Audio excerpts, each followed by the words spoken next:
શાંતિ કરણ જગ ભરણ મારી ઘણો ઘડ્યા ભવ ઘાટ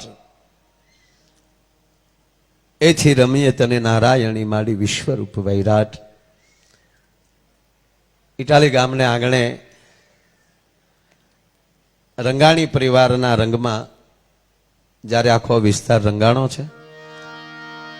ગૌવા મધુરા ગોપા મધુરા વદનમ મધુરમ હલનમ મધુરમ ચલનમ મધુરમ મધુરાધેપતિ રખિલમ મધુરમ. જેનો એક એક અક્ષર મધુર છે એવું ભગવાન શ્રી ભાગવત ભગવાન એ ઇટાલી ગામને આંગણે અને એમાંય રંગાણી પરિવાર ભાઈ શ્રી ભુવાનભાઈ અને મકનભાઈ, ટૂંકમાં પુરુષોત્તમ બાપાનો પરિવાર, એણે ગામની અંદર આવું રૂડું જ્યારે કાર્ય કર્યું છે પોતાના વતનમાં. સાહેબ, એક આયોજન એવું હોય છે કે એ તમે જિલ્લામાં પ્રવેશ કરો ને ત્યાં ગામનો પરિચય થવા માંડે. પ્રોગ્રામમાં આવતા હોય, પૂછે ક્યાં કે ઇટાલી, હા. અને અમુક આયોજન અથવા અમુક એવું પણ હોય ગામમાં જઈને પૂછીએ તોય અમુક દેખાડે નહીં, એમાં તમે આવ્યા એમ નહીં. શૈલેષભાઈ, એક વાત મને બહુ ગમે છે, આપને ખૂબ સાંભળું છું, પણ જો આ એનો પારિવારિક પ્રોગ્રામ છે, આ કોઈ જાહેર જગ્યાનો કાર્યક્રમ નથી. આ કોની કથા છે? તા કે રંગાણી પરિવારની. જાહેર પ્રોગ્રામ અને પોતાનો પ્રાઇવેટ પ્રોગ્રામ એમાં ફરક એટલો હોય છે કે આ વ્યક્તિગત આમંત્રણ હોય છે. પણ હું ઘણીવાર કહું કે તમારે શહેરમાં માણસ ભેગું કરવું હોય તો રવિવાર જોવે, ગામડામાં માણસ ભેગું કરવું હોય તો જમણવાર જોવે. ધ્યાન આપજો. કોઈ તીર્થક્ષેત્રમાં માણસ ભેગું કરવું હોય તો તહેવાર જોવે. આપણા શૈલેષભાઈ વાર છે એ 7 છે, પણ કહેવાય અઠવાડિયું.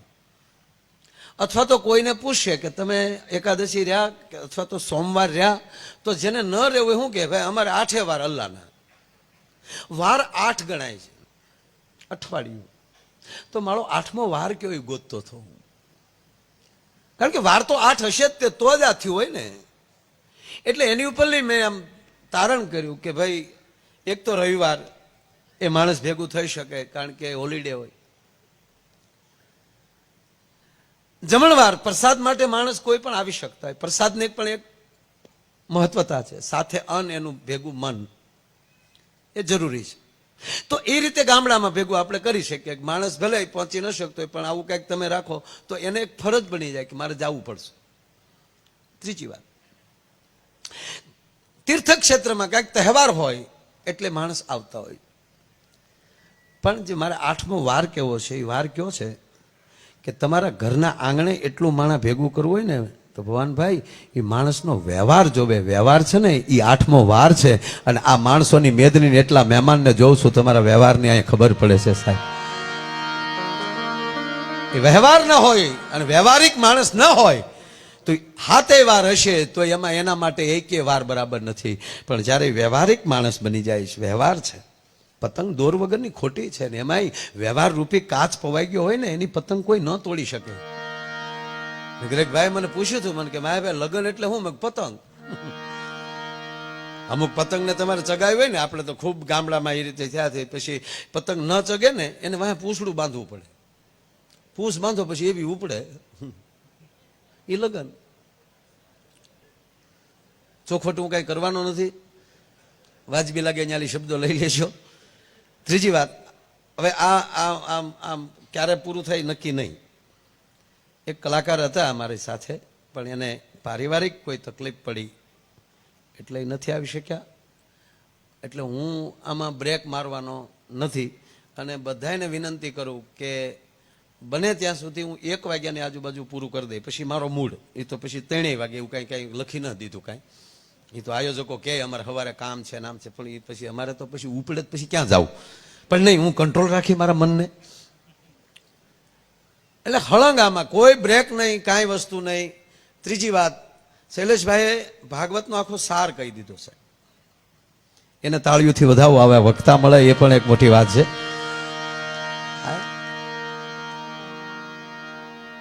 એવું રૂડું ભાગવત મૂળ વાત એટલે એ પતંગી છે. અમુક જે ભાઈ છે એ ભાઈ દીકરો કામ ધંધા ન કરતો હોય, ખોટે ખોટો ગાડીઓ લઈને કાવા મારતો હોય, પછી વડીલ કે આને પરણાવી ગયો ને તાવડી તેરવાના માગશે, એ પૂછડું પૂછ આવી ગયું એટલે પહોંચ, પછી એને ગમે ત્યાં પહોંચ કરવી પડે પોતાની, એ પૂછ. પછી અમુક પતંગને પૂછ બાંધો ને તોય લખણ ન જાય, કારણ કે ઢીબ્યા કરે પાછી. એને શું કરવું પડે, બે એક વાર કાન્યું બાંધવી પડે, લટકણિયા. એ છોકરા બે છોકરા આ બાજુથી બાપા, એક આ બાપા ને એવી પતંગ પછી હલવાય ભાઈ.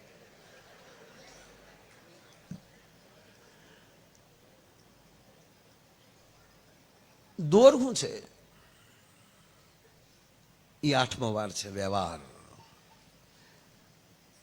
જેનો દોર, જેનો વ્યવહાર લાંબો, અને એ પાછો આવો ભગવાન કૃષ્ણની, મા ખોડિયારની, એના સદગુરુની કૃપારૂપી કાચ પવાઈ ગયો હોય તો દુનિયામાં કોઈના બાપની તાકાત નથી કે તમારી પતંગ કોઈ વ્યવહાર કાપી શકે. ભલા માણસ. પણ પછી દોર સારો હોય, વ્યવહાર સારો હોય, પણ ઢીલ દેવામાં ધ્યાન તો રખાય હો શૈલેષભાઈ. આખી આખી ફેરી ક્યું મૂકી ન દે, એને કરી ભેગું કરવામાં પછી એવી માથા કૂટ્યું થાય. બીજી વાત કે બહુ તમે દોર આપો, દોર કપાય પણ નહીં, પણ જેટલો દોર આપો એટલી પતંગ ઊંચી તો જાય, અને બહુ ઊંચી વહી જાય ને પછી નાની બહુ દેખાય.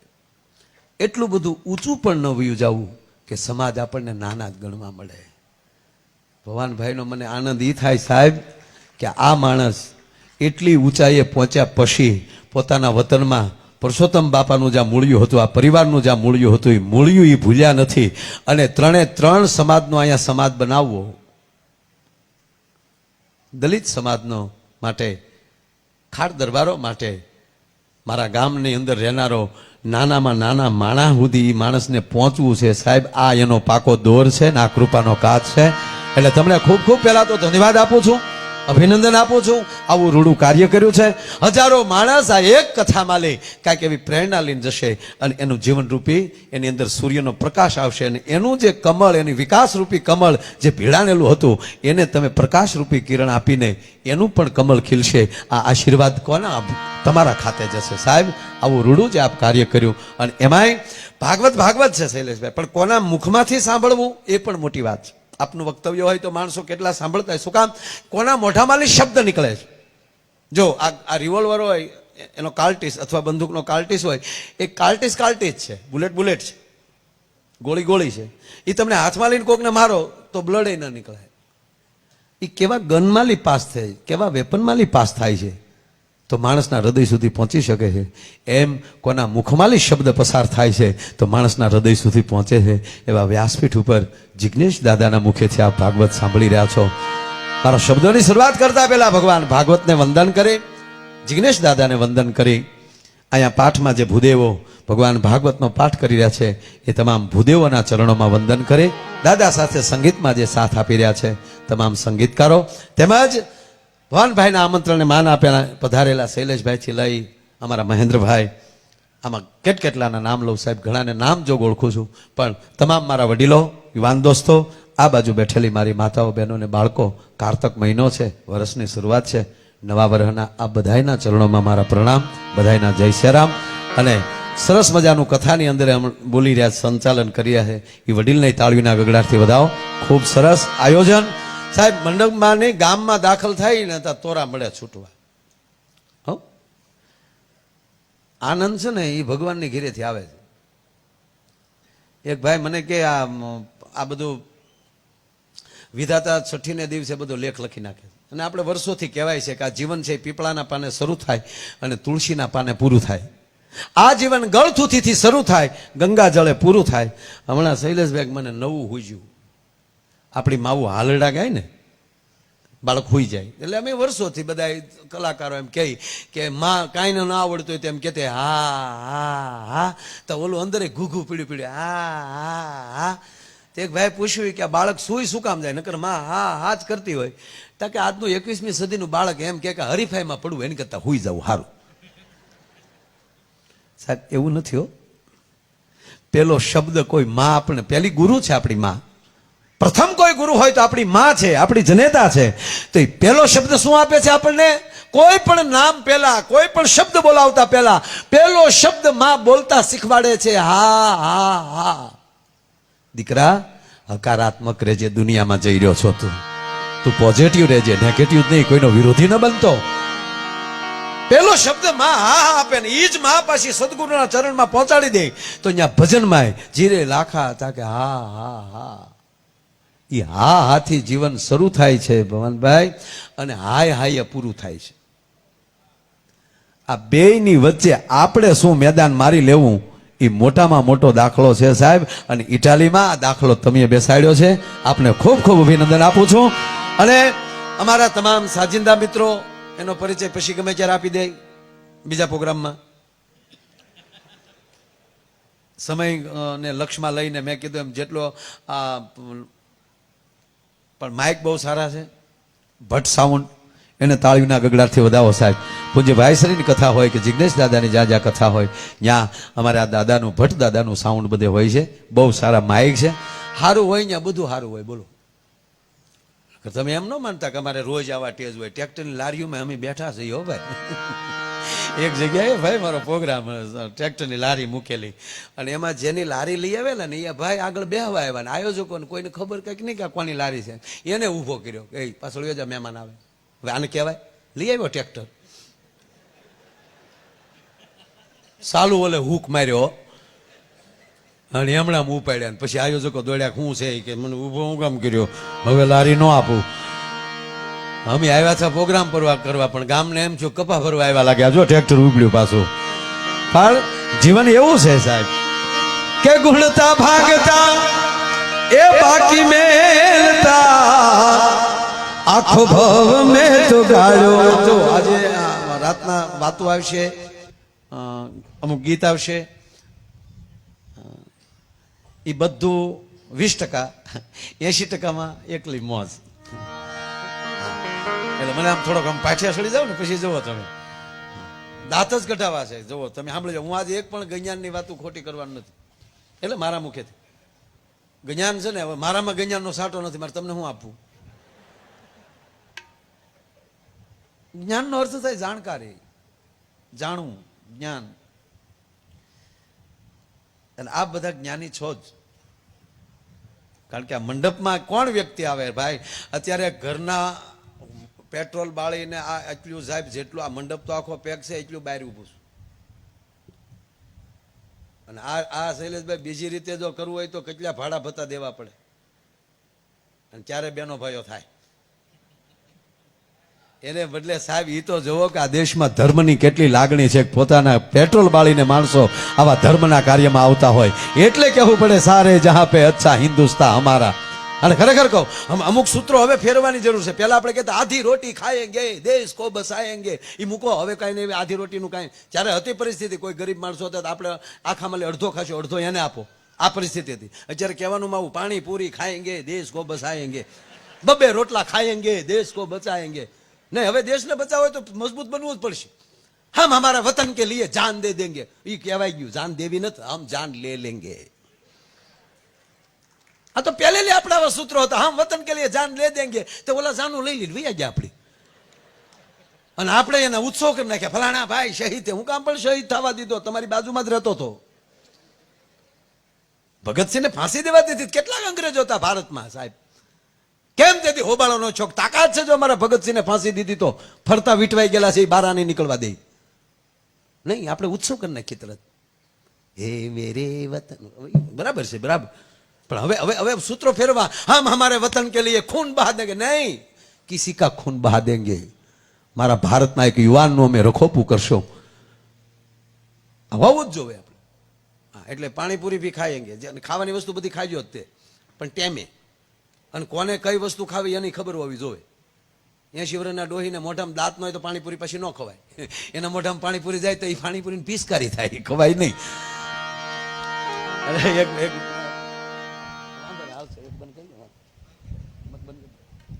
એક રાખો, ગમે એક રાખી ગયો. થોડી ગરમી થાય એમ સારું બંધ કરી ગયો પંખો, તમ તારે તપે એન્જિન. એક બેન પાણીપુરી ખાવા ગયા ને એટલે એમાં અલગ અલગ બધું હવે પાણી નાખે ને, આમ બને ત્યાં સુધી ઘીરે બનાવવું. ખાવાનું મન થાય ને બધું ઘીરે બનાવવું.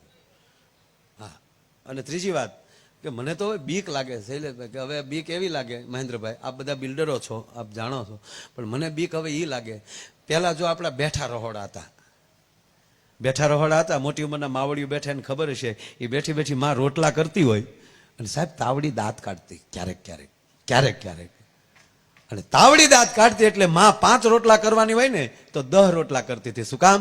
કે મારી તાવડી દાંત કાઢે, નક્કી રસ્તે કોઈક મહેમાન આવતું હશે ભલા માણા. એમાં રહોડા ઉભા છે. હવે તો બધાને ઘેરે ઉભા જ રહોડા. હવે બીક ઈ છે ઠામું આ ઉભા થઈ જાય વૈયા ન જાય તો સારું. જો આમાં માણસ જેટલું બેઠું છે એ નક્કી જ છું કે આ બેઠો બેહવાના છે, કોઈ ઊભું થયું તો નક્કી છું કે જાય. એટલે હવે બિલ્ડરોને મને બીક ઈ છે કે એવા ફ્લેટો ન બનાવે કે એમાં કિચન નહીં. નીચે જ તે તમારે જે જમવું હોય એ નીચે રેસ્ટોરન્ટમાં ફોન કરી દેવાનો એકચ્યુઅલી, અને એ તમારા ઘરે બોક્સ દઈ જાય. પ્લીઝ, મારી માવું બહાર જમવા જવાની છૂટી છે, પ્રસંગોપાત અથવા રવિવાર હોય ફેમિલી સાથે બહાર જાઓ એનો કોઈ અમને વાંધો નથી, પણ જેથી બહાર જવાનું હોય ને ત્યારે કમસે કમ ઘરે 1 રોટલી તો બનાવતા જજો. શું કામ? તમારી કુળદેવીને તમારા ઈષ્ટદેવને બહારની જરૂર જમવાની નથી ફાવતું, પણ તમે 1 રોટલી ધરીને જશો ને તો તમારા ઘરની અંદર એમ કહેવાય પરમાત્માનો વાસ રહેશે ભલામાં. આ જરૂરી છે બધું.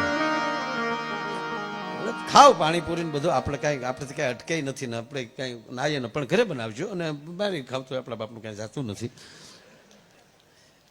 એક બેન પાણીપુરી ખાવા ગયા ને તો અંદર અલગ અલગ બધું ફ્લેવર નાખે ને પાણી, તો એ મહેન્દ્રભાઈ આમ નાખતા હતા. એક બેન ખીજાણે, ભાઈ તે બધામાં લઈ નાખ્યું, ઓલામાંથી કેમ ના નાખ્યું? તો કે બેન એ ડીશું ધોયેલું છે. અને ભૂલથી નાખી દે તો કોણ અહીંયા જોવા જવાનું છે? કયો તમારો ખોરાક છે તમારા વિચારોને ફેરવી શકે છે, માટે પવિત્ર ખોરાક પણ હોવો જોઈએ સાહેબ. તમારો આહાર, જેનો આહાર પવિત્ર એનો વિચાર પવિત્ર. એ તો હવે ખાવા વાળા નથી રહ્યા સાહેબ. પેલા કેટલા 12 લાડવા ખાઈ જતા, 15 રોટલા ઉપાડી લેતા, એવા ગામમાં એક બે નીકળતા, દરેક ગામમાં. એક ભાઈ એક દીકરીને લગ્ન થયા ને 3-4 દી થયા લગ્ન થઈ ગયા, પરણીને આવી એટલે દીકરીને એવું થયું, ખાનદાન બાપની દીકરી, કે હું 3-4 દી આવી છું, હવે ધીરે ધીરે મારે ઘરનું કામ કાંઈક લેવું જોઈએ, ધીરે ધીરે મારે કામ કંઈક સંભાળવું જોઈએ. એટલે રસોડામાં એની નણંદ રોટલા કરતા હતા. ત્યાં જઈને કીધું કે પ્લીઝ નણંદ બેન મને બેસવા ગયો, હું રોટલા કરું. એટલે નણંદે એટલી ડાય, એ કે ભાભી હજી નવા છો, હજી તમારા હાથની મહેંદી નથી હુકાણી, હજી મારા ભાઈને 1-2 ફિલ્મ જુઓ, હરો ફરો, પછી તો તમારે જ કામ કરવાનું છે. હું એ તે પીળી ચકલી છું, ક્યારે ઉડી જાવી નક્કી નહીં. નહીં નણંદબા આજ તો હું જ રોટલા કરું. હું કહું ને ભાભી તમે રહેવા ગયો. નહીં ભાભી હવે નણંદબા ઊભા ન થાવ તમારા ભાઈ ના. તો નણંદ કે મેરે આવ્યો ગુડાવ.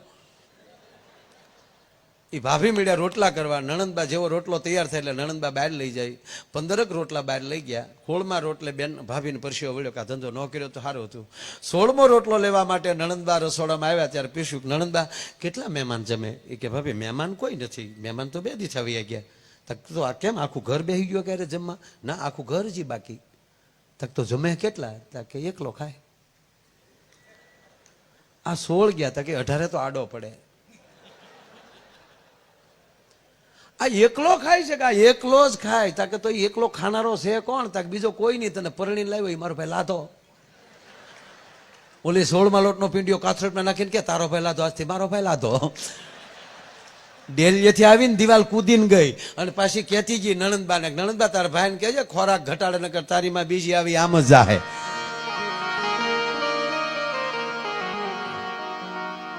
અરે એક હાવ ઝીણો જોક કહો તમે જો, હાવ ઝીણો. પતિ પત્ની બે મંદિરે ગયા. પતિ પત્ની બે મંદિરે ગયા.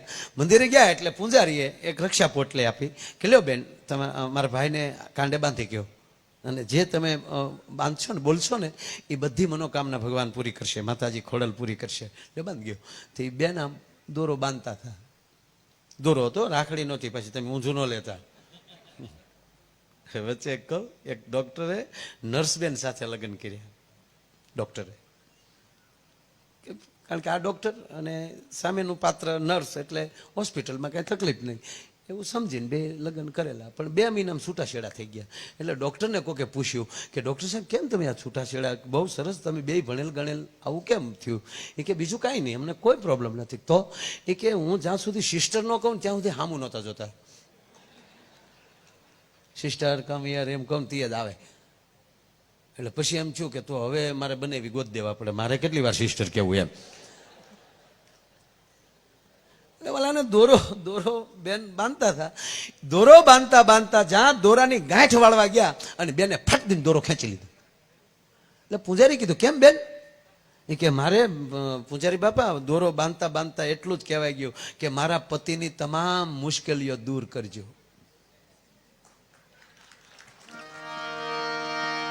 એમાં કે મોટી મુશ્કેલી હું હતી, મારો ગોબો ન ઉપડી જાય.